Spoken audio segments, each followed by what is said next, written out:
Good morning student, मैं Sudesh Pal Singh doctor Devendra पाल सरस्वती विद्या मंदिर से आज आपको नेक्स्ट वीडियो लेकर आया हूँ, जिस वीडियो में हम पढ़ेंगे चैप्टर 12। इसका नाम है फ्रैक्शन। तो आप भली भांति जानते होंगे फ्रैक्शन है क्या चीज़। फ्रैक्शन एक प्रकार से हमारी लाइफ का वह पार्ट है जो अपोजिट डायरेक्शन में कार्य करता रहता है। ये समझ लीजिए आप। जैसे मान लें आप कभी कई बार सोचते होंगे कि रोड पर जो गाड़ियां चल रही हैं, जो ट्रक चल रहे हैं, मोटरसाइकिल, साइकिल, ये ब्रेक लगाने पर क्यों रुक जाती हैं। ऐसा क्यों होता है कि ब्रेक लगाते हैं तो हम ये गाड़ियां रुक जाती हैं। सोचा कभी आपने? नहीं। सोचने के लिए हम किसी भी टॉपिक के बारे में जब सोचते हैं तो उसके बारे में जानने का प्रयास करते हैं। उसकी पूरी जो बैकग्राउंड है, जो जहाँ से वह उत्पन्न हुआ है, जहाँ से वह पैदा हुआ है, वह जानने का प्रयास करते हैं। इतना हम सोचते नहीं। दरअसल होता क्या है, देखो फ्रैक्शन को मैं एक उदाहरण के माध्यम से आपको बताने जा रहा हूँ। जैसे सपोज दैट आपने कोई सक्सेस पर्सन देखा होगा।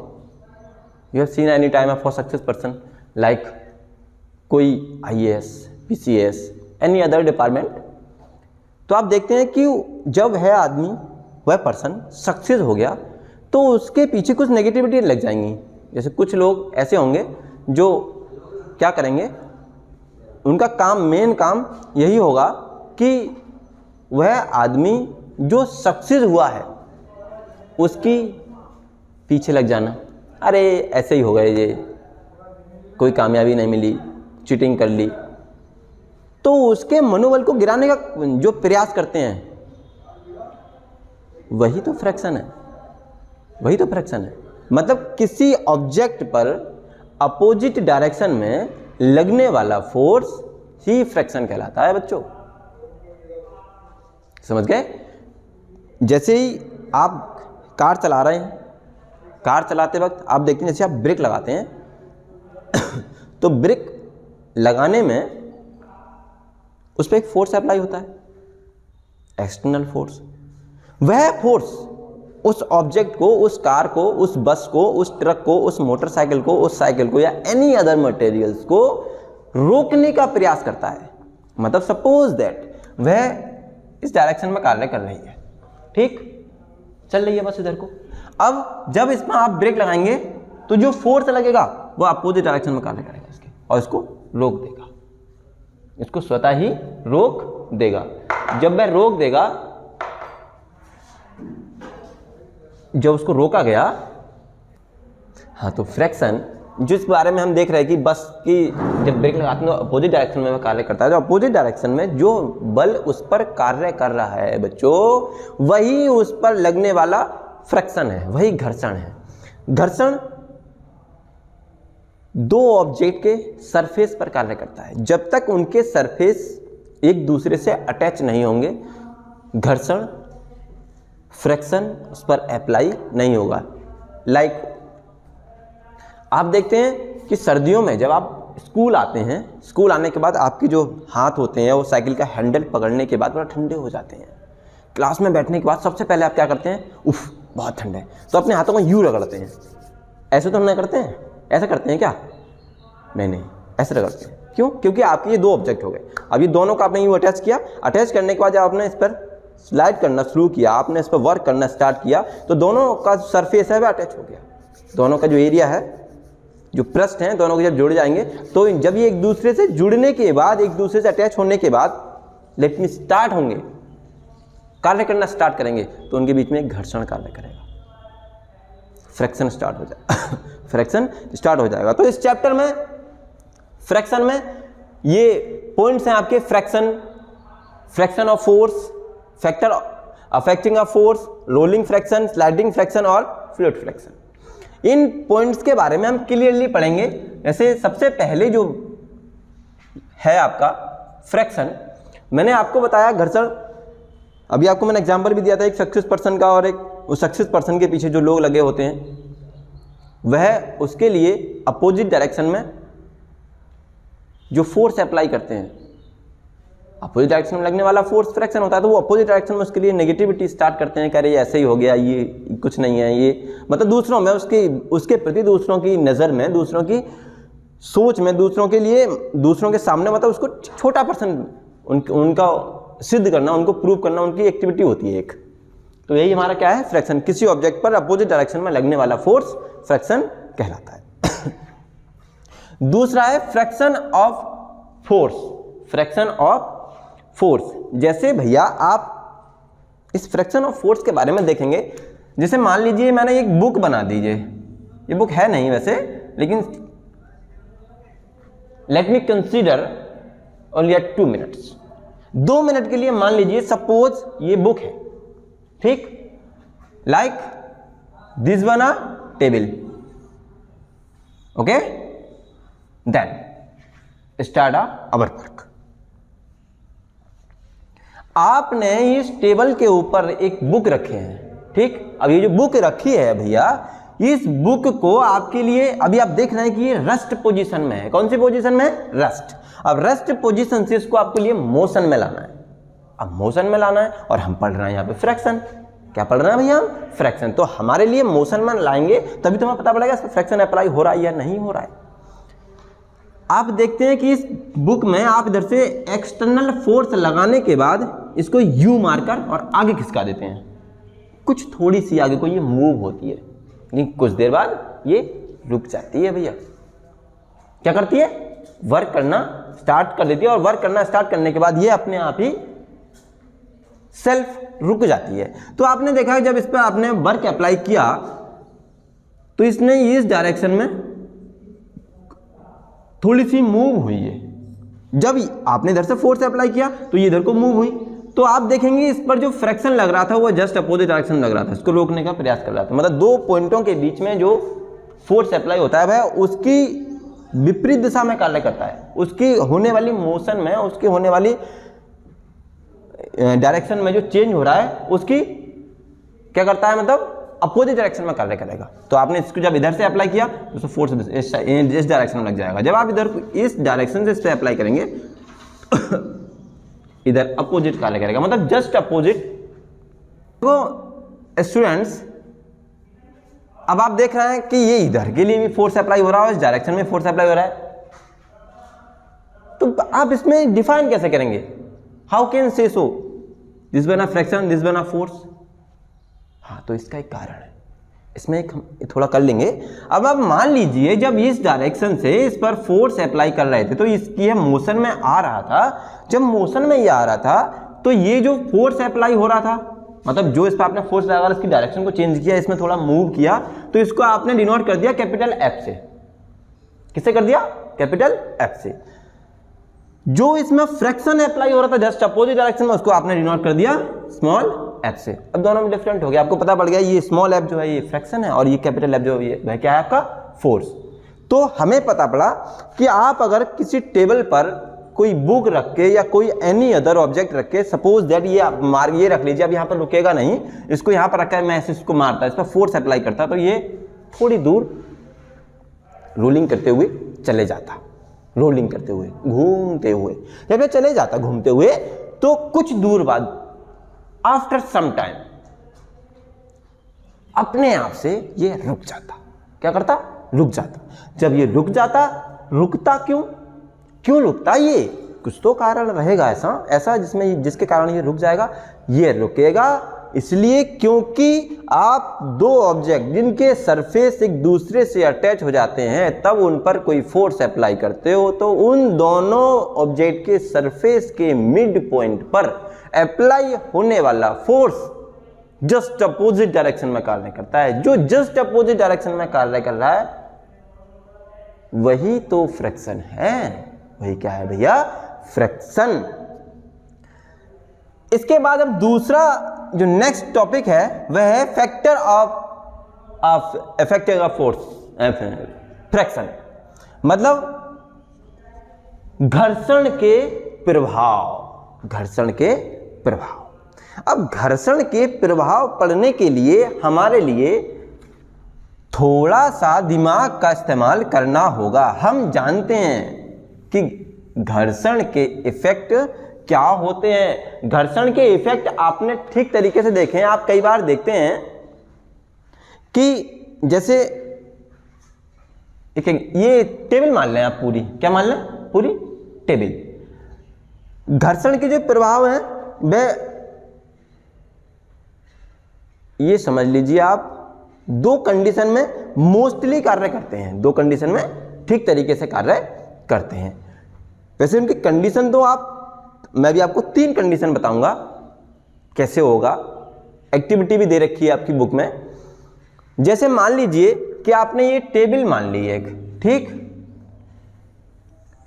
इस पर कोई स्मूथ सरफेस का, कौन सरफेस का, स्मूथ यानी कि चिकना सरफेस का कोई ऊपर इस पर लेप लगा दिया, इसको भी आप बिल्कुल चिकना कर दिया, ये तो बिल्कुल चिकना ही हो रहा है, स्मूथ हो रहा है।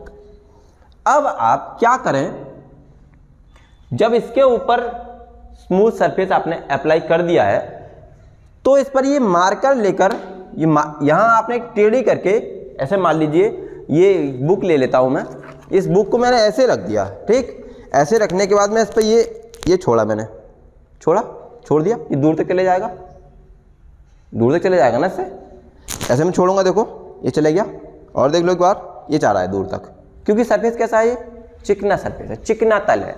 जब चिकना तल होगा, चिकने तल के कारण इस पर जो घर्षण होगा वह कम कार्य करेगा। इस पर घर्षण को क्या होगा, जो घर्षण अप्लाई होगा वह कम कार्य करेगा, तो ये मार्कर दूर तक चले जाएगा। वहीं इस पर एक हम लगा लें कपड़ा, कोई रुमाल, हैंकी, हमने इस पे ऊपर से लगा दिया, तब मैंने इस मार्कर को छोड़ा, तो जो पहली कंडीशन थी फ्रिक्शन को अप्लाई करने वाली, उस कंडीशन की अपेक्षा क्या होगा, यहां जो फ्रिक्शन होगा वह थोड़ा सा कम होगा, थोड़ा सा कम। क्यों? क्योंकि यह इसका सरफेस भी चिकना है, उसका सरफेस भी चिकना है, दोनों के सरफेस चिकने हो गए तो घर्षण लगा ही नहीं। और घर्षण वहां लगेगा जो दोनों जो पार्ट्स होंगे, उनके जो दो ऑब्जेक्ट हैं उनके जो एरिया हो, जो सरफेस हो, वह रफ हो, तो वहां घर्षण कार्य करेगा। अब यहां तीसरी कंडीशन एक ले लेते हैं, हमने एक इस पर मैट बिछा दी, चटाई तो बहुत खुरदरी होती है। अब उस खुरदरी चटाई पर मैं यहां से मार्कर को छोड़ूंगा, बुक रखूंगा, मैं साइड से ऐसे रखूंगा बुक, अब मैं छोड़ूंगा, तो ये यहां जितना बुक के एरिया में रहेगा मार्कर, वहां तक तो ये लुढ़कता हुआ, रोलिंग करता हुआ चले जाएगा। आफ्टर जैसे ही वह उस चटाई के सरफेस पर आएगा, बस सेल्फ मूव होना क्लोज हो जाएगा, अपने आप से रुक जाएगा। क्यों? क्योंकि खुरदरे एरिया में जो फ्रिक्शन और फोर्स होता है, जो फ्रिक्शन होता है वह क्या होता है, बहुत अधिक होता है। तो आपको ये पता पड़ा कि जहां स्मूथ एरिया होगा वहां फ्रिक्शन बहुत ही कम होगा ही नहीं। इसी कारण आपने जब छोटे थे आप, तो आपने एक वो पढ़ी होगी पोयम, कि वहाँ उसमें क्या था, एक मोटा सा पर्सन होता है, वह रोड में चल रहा होता है, और रोड में चलते हुए छिलका, केले का एक छिलका आता है, और केले के छिलके पर उसका पैर जाता है, तो लाला जी गिर जाते हैं धड़ाम। यू नो, आपके साथ कैसा होता है, मेरे साथ भी हुआ है, बहुत लोगों के साथ ऐसा होता है, जब जहाँ कहीं केले का छिलका पड़ा हो और उस पर हमारा पैर चला जाए, और पैर चला जाने के बाद क्या होता है, हम एकदम से गिर जाते हैं। क्यों? क्योंकि मैंने अभी आपको बताया भैया कि जहाँ स्मूथ एरिया होगा वहाँ फ्रिक्शन लगता ही कम है। जब फ्रिक्शन नहीं होगा, जब फ्रिक्शन उसमें अप्लाई नहीं होगा, तो हम गिर तो जाएंगे ही ना, गिर जाएंगे, जाहिर सी बात है। इसीलिए आप देखते हैं कि हमारी साइकिल है, हमारी साइकिल का जो टायर होता है वह टायर खुरदरा होता है, रफ होता है, रफ खुरदरा होता है। क्यों? क्यों? घर्षण अधिक लगता है उसमें, कार्य करने के लिए वह रोड में चलने लगता है। अगर वो बिल्कुल चिकना रहता है तो हम फिसलने लगते हैं। जानते हैं, हमारे पूरे संसार में बहुत सारे इवेंट, बहुत सारे सोर्स और बहुत सारे साइंटिस्ट ने, बहुत सारे लोगों ने बहुत सारी चीज़ों का एकदम से बनाई, बहुत सारी चीज़ें यहाँ आई। उन सारी चीज़ों में सबसे वर्स्ट जो थी वह पहिए थे, पहिए। अगर टायर नहीं होते तो सोचिए हमारी लाइफ कैसी होती। बैलगाड़ी को देखते हैं आप, बैलगाड़ी में दो बैल जोड़ते हैं और 20-30 कुंटल कोई वजन रखते हैं उसमें और आसानी से ले जाते हैं। सपोज कीजिए कि उसके दोनों पहिए निकाल दिए जाएं तो आपको लगता है कि वो दो बैल उतने जितना वेट उसमें रखा था उसको खींच के ले जाएंगे? नहीं ना। आप खुद देखते हैं कि आपके घर में एक ब्रीफकेस होता है, सूटकेस होता है, एक बैग्स होते हैं, इन बैग में पहिए लगे होते हैं, उसमें बहुत सारा वजन रख देते हैं और हम आसानी से खींच के उसको ले जाते हैं। सोचिए भैया कि अगर उनमें पहिए ना लगे हों तो उस बैग को ले जाने में हमारे लिए कितनी ज़्यादा दिक्कत होंगी। तो ये है फैक्टिंग ऑफ फ्रैक्शन। उसके बाद नेक्स्ट टॉपिक है हमारा रोलिंग फ्रैक्शन।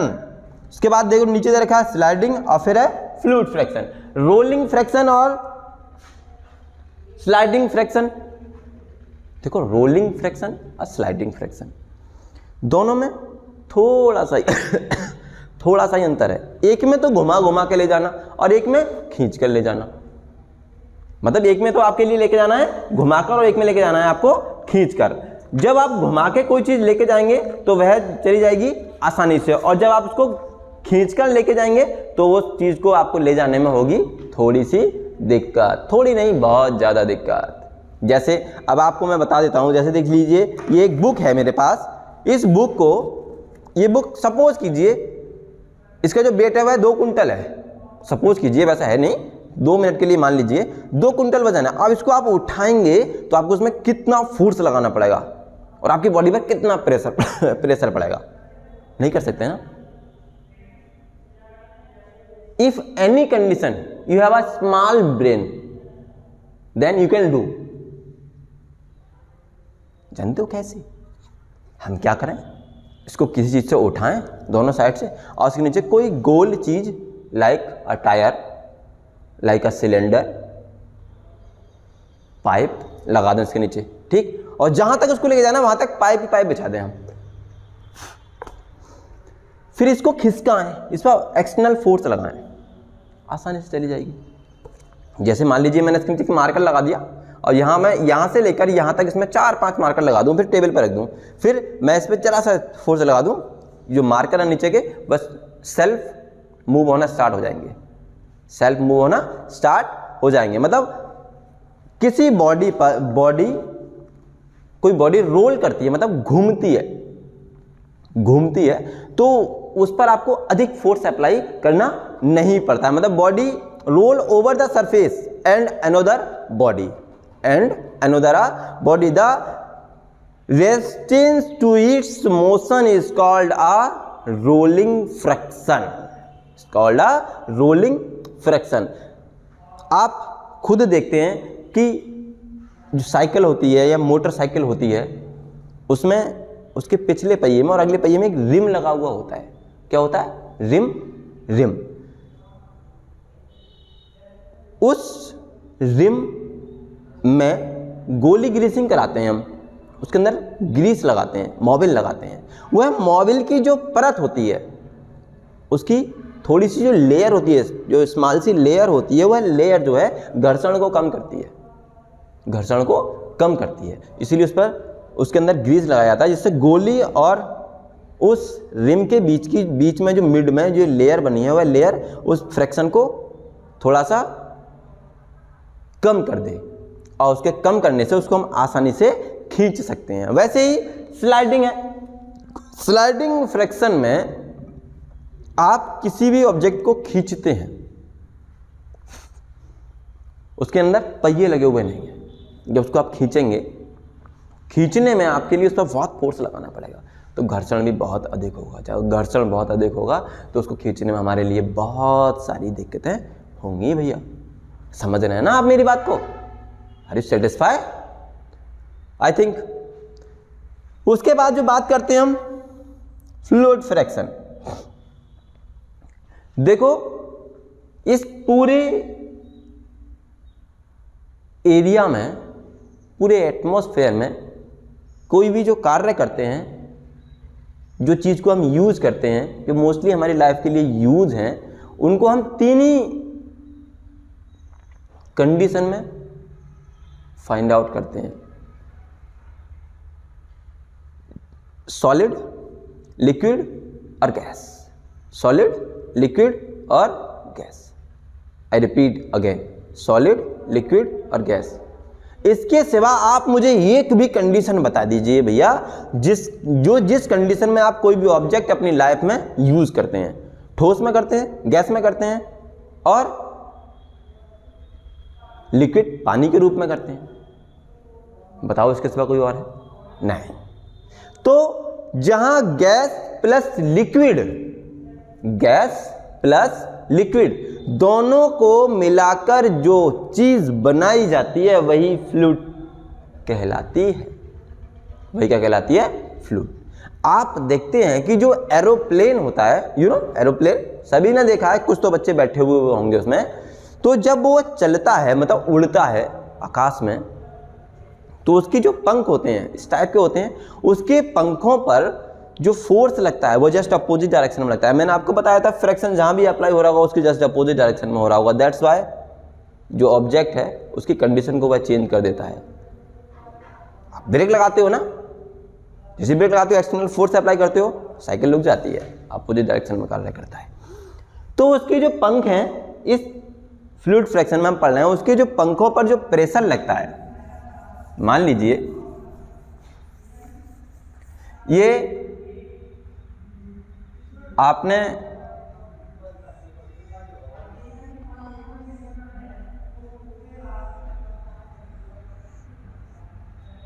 एक एरोप्लेन की थोड़ी सी वो इमेज बना ली, ठीक है। इस इमेज में आप देख रहे हैं इसके ये दो पंख हैं, इसके जो दो पंख लगे हुए हैं। अब ये जो कार्य कर रहा है वह दो कंडीशन में कर रहा है, मैंने आपको बताई, लिक्विड और गैस में। ठोस में तो नहीं करेगा कार्य जे। पूरी इस इवेंट में, पूरे इस एरिया में हम जो चीज देखते हैं वह तीन ही रूप में, तीन ही कंडीशन में हम उसको देख पाते हैं। जैसे बताया मैंने आपको, सॉलिड, लिक्विड और गैस। तो लिक्विड और गैस को मिलाकर जो बनता है वह होता है फ्लूइड। हम पढ़ रहे हैं यहां पर फ्लूइड फ्रिक्शन। जब ये उड़ रहा है, उड़ते वक्त इसके इन दोनों पंखों पर एक प्रेशर कार्य करेगा। क्या करेगा? बहुत दबाव होता है इस पर, क्योंकि एयर होती है, एयर में प्रेशर होता है। एयर प्रेशर मैंने आपको बताया, एयर जो एटमॉस्फेयर का में जो दाब लगता है, वायुमंडलीय दाब होता है, वह इसकी जस्ट अपोजिट डायरेक्शन में कार्य करता है। इसकी डायरेक्शन को चेंज करने का पूरा प्रयास करता है। डायरेक्शन चेंज करेगा, अपोजिट डायरेक्शन में अप्लाई होगा, अपोजिट डायरेक्शन में कार्य करेगा। इसके इस अपोजिट डायरेक्शन में कार्य करने की वजह से ही इस पर प्रेशर अप्लाई होता है, तभी ये आगे को चल पाता है। ठीक तरीके से दोबारा देख लीजिए, गैस और लिक्विड से मिलने के बाद जो चीज बनती है वह आपकी फ्लूइड फ्रिक्शन कहलाती है। और फ्लूइड फ्रिक्शन एरोप्लेन के दोनों पंखों में आपने देखा होगा। जैसे आप देखते हैं जो पक्षी होते हैं, उन पक्षी के पक्षी जो होते हैं, जब वो उड़ते हैं तो अगर सपोज कीजिए आप कबूतर लेके आते हो अपने घर, नए नए कबूतर लेके आते हो, हम क्या करते हैं उसके पंखों को काट देते हैं। क्यों? क्योंकि वो उड़ नहीं पाए, वह उड़ नहीं पाए। जैसे जैसे वह वहां के माहौल में ढल जाता है तो कुछ दिन के बाद वह जिस एरिया में वो आके रुका है वहां और भी बहुत सारे कबूतर होते हैं, तो उनके परिवार में वह मिल जाता है, फिर वह नहीं उड़ता है। तो जब वो उड़ते हैं तो उनके पंखों के बीच में छोटा छोटा सा स्पेस रहता है। उस स्पेस में जब वो उड़ते हैं तो एयर इकट्ठी हो जाती है, वह एयर वायु दाब में, एयर प्रेशर में रुक जाते हैं। आपने देखा होगा ईगल को, चील को, काइट्स को, जब वह उड़ती है तो खूब ऊंचाई पर जाने के बाद वायु दाब, एयर का जो प्रेशर है वह थोड़ा कम हो जाता है। कम होने के कारण में अपने पंखों को सेल्फ ऐसे रोक लेती है और यूं यूं आराम से घूमती रहती है। क्यों? क्योंकि वहाँ वायुदाब ही नहीं है। जब वायुदाब नहीं होगा तो हमारे लिए पंख चलाने की आवश्यकता नहीं होगी। समझ रहे हैं ना आप? तो इसके पंखों पर दाब लगेगा तो जो फ्रिक्शन होगा हवा के और इसके पंखों के बीच में, वह इसकी जस्ट अपोजिट डायरेक्शन में होगा। तो यह इस चैप्टर का लास्ट बिंदु था। इस लास्ट बिंदु को पढ़ने के लिए आपको इसका फिगर, इसकी एक्टिविटी देखनी बहुत जरूरी है। तो मैं आशा करता हूं कि आप इस पूरी वीडियो को देखने के बाद आई थिंक फ्रैक्शन से सेटिस्फाई होंगे। इस फ्रैक्शन चैप्टर को पूरी तरीके से समझने के लिए आपके लिए वीडियो देखनी भी मस्ट। सो आज इतना ही। Good bye.